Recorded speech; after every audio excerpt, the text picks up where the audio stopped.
ലോക് മന്ഥൻ 2024 ഇന്ന് കൊടിയിറങ്ങും. ഈ മാസം 21 മുതൽ തെലങ്കാനയിലെ ആരംഭിച്ച ലോക് മന്ഥന്റെ 4ാമത്തെ എഡിഷൻ ജനപങ്കാളിത്തം കൊണ്ടും ഉള്ളടക്കം കൊണ്ടും ശ്രദ്ധേയമായിരുന്നു. ഇന്ന് വൈകിട്ട് നടക്കുന്ന സമാപന സഭയിൽ RSS സംഘചാലക് ഡോക്ടർ മോഹൻ ഭാഗവത് മാർഗനിർദ്ദേശം നൽകും. കേന്ദ്രമന്ത്രിമാരായ നിർമ്മല സീതാരാമൻ, ഗജേന്ദ്ര സിംഗ് ഷെഖാവത്ത് തുടങ്ങിയവർ ചടങ്ങിൽ പങ്കെടുക്കും.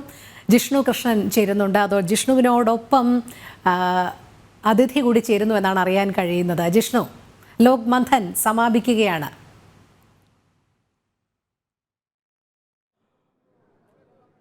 Rohini, good morning. ലോക് മന്ഥൻ 2024 ഇന്ന് കൊടിയിറങ്ങുകയാണ്. കഴിഞ്ഞ 4 ദിവസം 21-ാം തീയതി മുതൽ തെലങ്കാനയുടെ തലസ്ഥാനമായ ഭാഗ്യനഗറിൽ അരങ്ങേറുന്ന ലോക് മന്ഥൻ അക്ഷരാർത്ഥത്തിലൊരു ഉത്സവ ലഹരിയിൽ തന്നെയായിരുന്നു.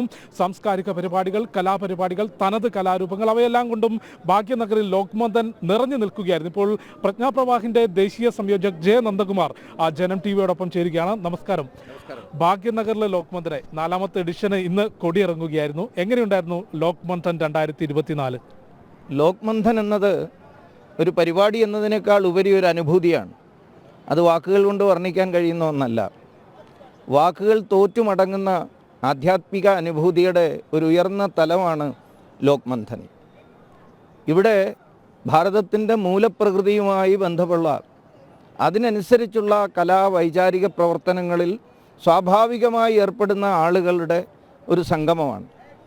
ഇത് യഥാർത്ഥത്തിലുള്ള വൈചാരിക മഹാകുംഭമാണ്.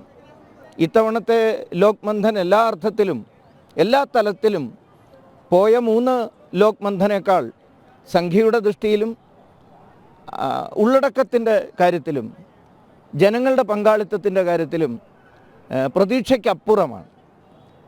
ഹൈദരാബാദ് നഗരം മാത്രമല്ല, ചുറ്റുവട്ടങ്ങളിലുള്ള ജില്ലകളിൽ നിന്ന് വരെയുള്ള സാധാരണ ജനങ്ങൾ ഭാഗ്യനഗറിലേക്ക് കേന്ദ്രീകരിക്കുകയായിരുന്നു ഈ കഴിഞ്ഞ 3-4 ദിവസങ്ങളായിട്ട്.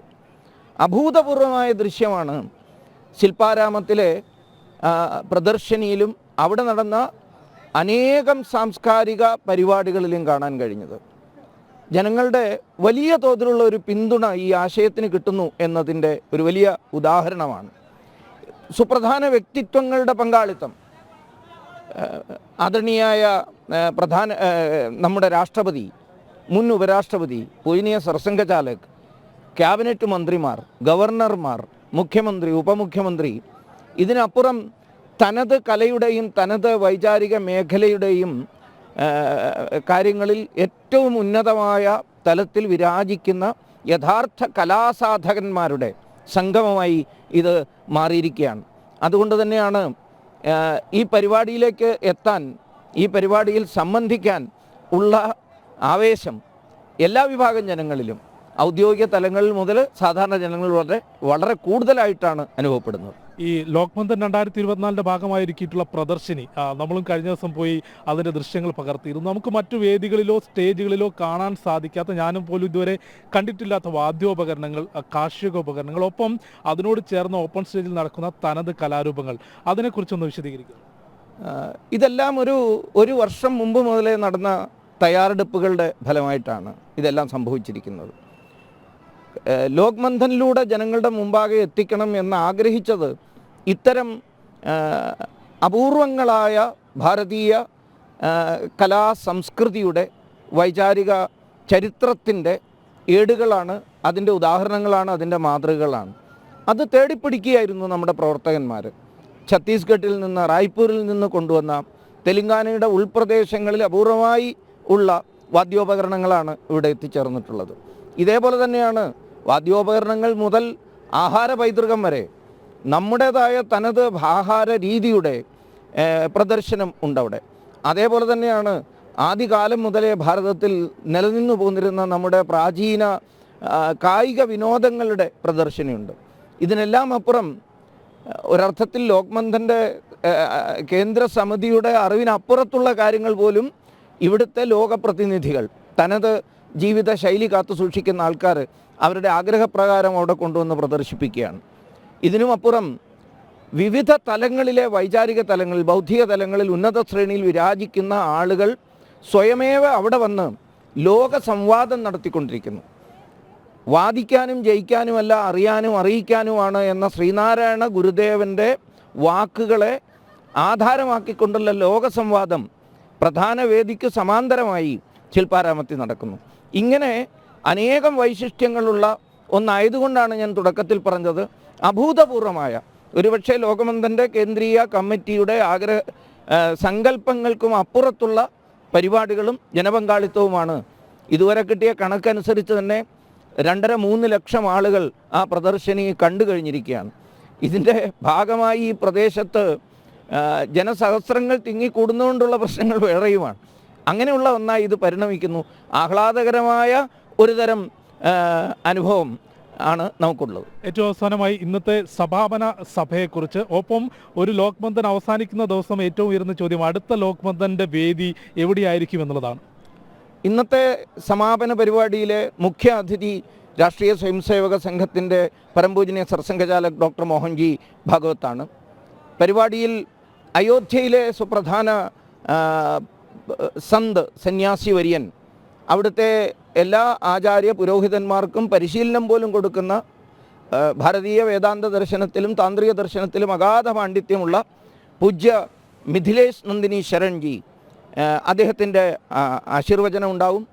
കേന്ദ്ര സാംസ്കാരിക വകുപ്പ് മന്ത്രി ശ്രീ ഗജേന്ദ്ര സിംഗ് ഷെഖാവത് ജി, അദ്ദേഹത്തിൻ്റെ പ്രഭാഷണം ഉണ്ടാവും. ഇതുപോലെ തന്നെ ഭാരതത്തിൻ്റെ ആദരണീയായ ധനകാര്യമന്ത്രി ശ്രീമതി നിർമ്മല സീതാരാമനും ഈ പരിപാടിയിൽ പങ്കെടുക്കും. ഈ പരിപാടിയിൽ സ്വാഗതമാകുന്നത് കേന്ദ്ര ഖനി കൽക്കരി വകുപ്പ് മന്ത്രിയായിട്ടുള്ള ലോക് മന്ഥൻ്റെ ആഘോഷ സമിതിയുടെ അധ്യക്ഷൻ കൂടിയായ ശ്രീ കിഷൻ റെഡ്ഡിയാണ്. ഇതാണ് ആ പരിപാടിയുടെ. ഈ പരിപാടിയിൽ വെച്ച് ലോക് മന്ഥൻ്റെ നിഗമനങ്ങൾ, നിഷ്കർഷങ്ങൾ ലോകാമൃതമായി സമൂഹത്തിൻ്റെ മുമ്പാകെ അവതരിപ്പിക്കും. മഥനം നടന്നാൽ അമൃത് പുറത്തു വരണം.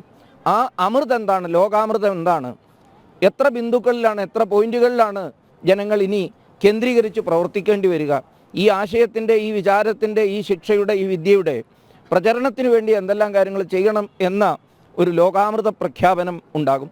അതിനുശേഷം എല്ലാവർക്കുമായുള്ള വൈചാരിക പാഥേയം പൂജനീയ സർസംഘചാലജി നൽകുന്നുണ്ടാവും. പിന്നൊന്ന് ചോദ്യം, ഓരോ ലോകമന്ധനിലും ഈ ചോദ്യം ഉയരാറുണ്ട്, അടുത്ത ലോകമന്ധനം എവിടെ എന്ന്. ലോക് മന്ഥൻ ഇങ്ങനെ പൂർവ്വനിശ്ചിതമായി നടത്തപ്പെടുന്ന ഒന്നല്ല, അത് ലോകമന്ധനമാവില്ല. ഇത് ഉരുത്തിരിഞ്ഞു വരുന്ന ഒന്നാണ്. ഇതൊരു സ്വാഭാവിക പ്രക്രിയയാണ്. അനേകം ആവശ്യങ്ങളുണ്ട്. കേരളത്തിൽ നിന്ന് പോലും ആവശ്യങ്ങൾ ഉയർന്നു വന്നിട്ടുണ്ട് ഇത്തവണ. 4 തവണയായി ലോക് മന്ഥനിൽ പങ്കെടുക്കുന്ന അനേകം പ്രതിനിധികളുണ്ട് കേരളത്തിൽ നിന്നും.